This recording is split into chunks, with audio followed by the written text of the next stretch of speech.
As you guys may know by now, my favorite games in VR are definitely by far shooters. And with my favorite being H3 VR, that is definitely a different experience compared to Onward. H3 VR may have the best experience as far as guns go, but Onward definitely does it differently. I can go as far as saying it's a modern day Battlefield 4. With anybody that's ever played Battlefield 4, you may know what I'm talking about if you played this game. BF4 was unique. It was different than all the other games, with the ability to pretty much create your own war as far as weapons and vehicles go. Now, there are no vehicles in Onward, but in a way, it kind of is comparable.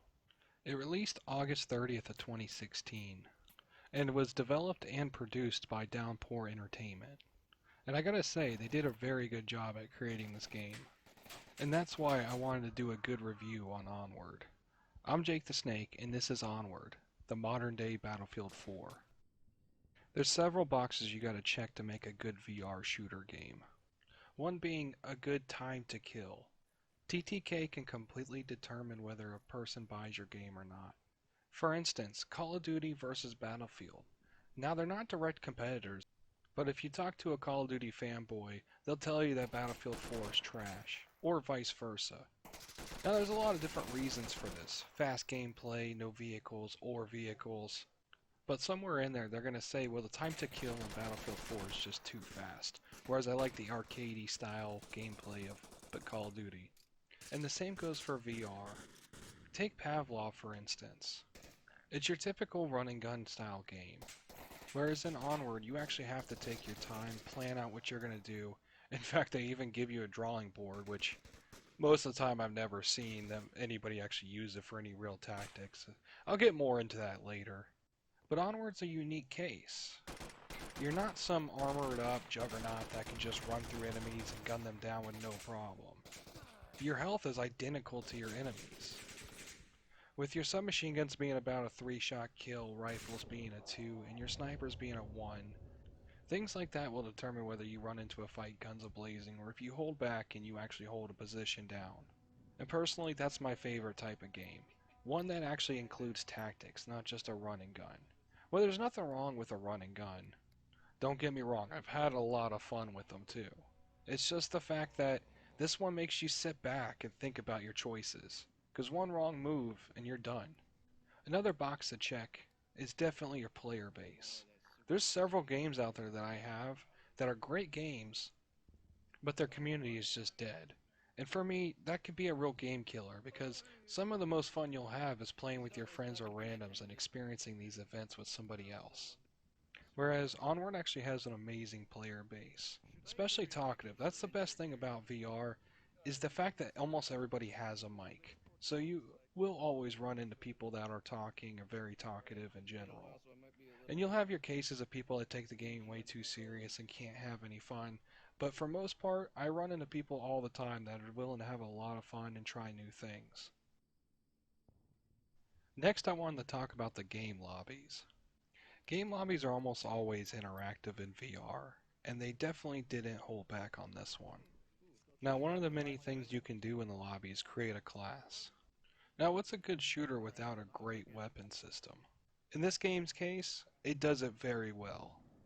The developers took a lot of different things from different games, such as a create a class system. With a Battlefield style class system, you're actually able to choose which loadout you're going to want. From your sniper class, shotguns, assault class, demolition, things like that, you're able to fully customize exactly out your playstyle. Later in the video, we'll get to the full in-depth look at creating a class. In the class system, you're able to use up to 18 points. Each point is affiliated with some type of weapon or object. And depending on how good the item is, will depend on how many points it'll cost. For example, some of my classes will reach all the way up to 18 points, whereas some of them won't even get close, just because the items I don't need. Another great addition to the lobby would be the drawing board. Now I know the developers actually meant for it to be a serious thing, but you're talking about 4 people, usually grown-ups, and it never turns out pretty well. But it is a great way to entertain yourself while you're waiting for somebody to ready up. Now in the lobby you are actually by yourself. The other three people are in their own lobby, but all y'all's links together.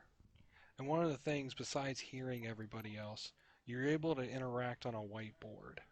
They provide you with a couple of different color markers that you're allowed to draw on the board with. And anything pretty much goes. And like what I was getting to earlier in the video, it almost never is used for any type of tactical use or anything. It's more of some like fuckery kind of style stuff. But it does add fun to it, especially as you're waiting for the lobby to start, which some people can take a long time to start it. The biggest problem with the lobby is either A, if you join a game in session and they're currently in a round, you kind of just stand there and have to watch them. You can put on a VR little headset thing, I would guess it would be called, and actually go into the map. But other than that, you're just standing at a table looking at a screen as you see what players are alive and down, and you can hear them, but they can't hear you. But as of right now, you're not able to join a person in their session. You have to wait for the round to end. I wanted to dive a little bit deeper into the various weapons and equipment you can use in this game, because there's a lot of cool stuff you can use. With a great variation of weapons and attachments you can put on each rifle, it really makes the game different. Like I said earlier, you actually have a lot of different types of roles.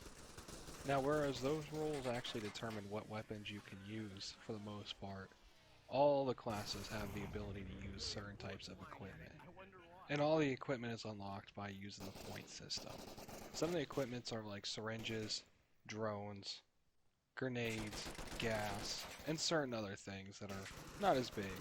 One of the coolest pieces of equipment by far is the drone. The drone is simply on your back, you reach for it, and you're able to pull it out and launch it. And there you hold a tablet, and you control the drone while you're looking at the tablet in VR. It's very trippy, and it's a lot of fun. There's two different variants of drones in the game, one being ground and the other one being air. The ground drone looks just like the Rainbow Six Siege one, whereas the other one's just your normal Phantom style air drone. Now once you die in the game, your only option is to sit there and wait till a buddy can come and revive you. To revive somebody you have to have a syringe on you. Usually you spawn with two of them depending on how many you selected in your classes. But all you would do is go up to the person and it inserts a syringe anywhere into them. As long as they're not permadead, which is more of the fact of they got hit by a grenade or something that would completely kill them, or they haven't bled out, which takes a long time to bleed out. Now once you're out of syringes, you're completely out, there is no getting more. Now if a buddy is dead and you ran out of syringes, if he had any left, you can go up to his body and get some from his dead body. Every map in the game has a day and night variation. And on the day nights, it's obviously easy to see. But when it comes to night, it's actually very tough. So your character has the ability to have night vision. Now I didn't get no game recording of this just because everybody was selecting day maps, because day maps are better. But when it comes to the night maps, it's a lot of fun, because the lasers on your rifle actually illuminate and you can see, most of the time not even having to aim down your sights with the shooting. Now lastly in this subject, I wanted to talk about the different types of ammo. When creating class, you have two different types of ammo you can choose, which are your standard rounds and your armor piercing. Most of the guns give you that option to choose, and honestly, it's a really big difference in ammo. When you choose the armor piercing, you're only going to spawn with 2 magazines on your chest instead of the 3 you normally come with. But the rounds definitely make a big difference, like I said. When it comes to attachments, there's your typical run-of-the-mill style attachments, such as a suppressor, bipods, grips, and different optics. The optics vary from red dots, holographics, and actual ACOG sights. As per most VR games, the optics are a bit, let's just say, fucky when it comes to trying to sight them in. If you don't have a VR stock, they're a pain in the ass and I wouldn't recommend them. But once you get a VR stock, they work very well. In fact, I prefer the actual optics. The game itself has a lot of different game modes as far as multiplayer, PvE, PvP style games. There is a full-fledged workshop for different maps, which is great, and there's a whole buttload of maps as well. And like I said earlier, each map having its own day and night variant is awesome. And every map differs in size, but all of them being open world where you can choose where you want to go and what you want to do, what tactics you want to use. For a couple of the game modes being PvE, The best ones that I've played are Hunt and Rescue. Hunt is more of a, you get to spawn in, there's an X amount of enemies, and you have to go take them out. Whereas Rescue is you have to hold off your position from waves of enemy until a rescue helicopter comes in and saves you. Both game modes are a lot of fun, and they vary in length and time, but they're never too long where it actually gets too annoying. And as far as I know, there is an online PvP. I've never messed with it personally. Not the biggest fan of online PvPs in VR, but I've heard good things about it.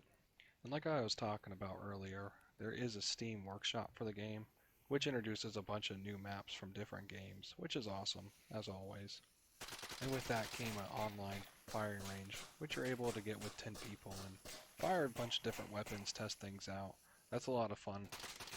And then there comes your actual casual game mode, where you just kind of can chat and mess around with guns. Not much different than the firing range.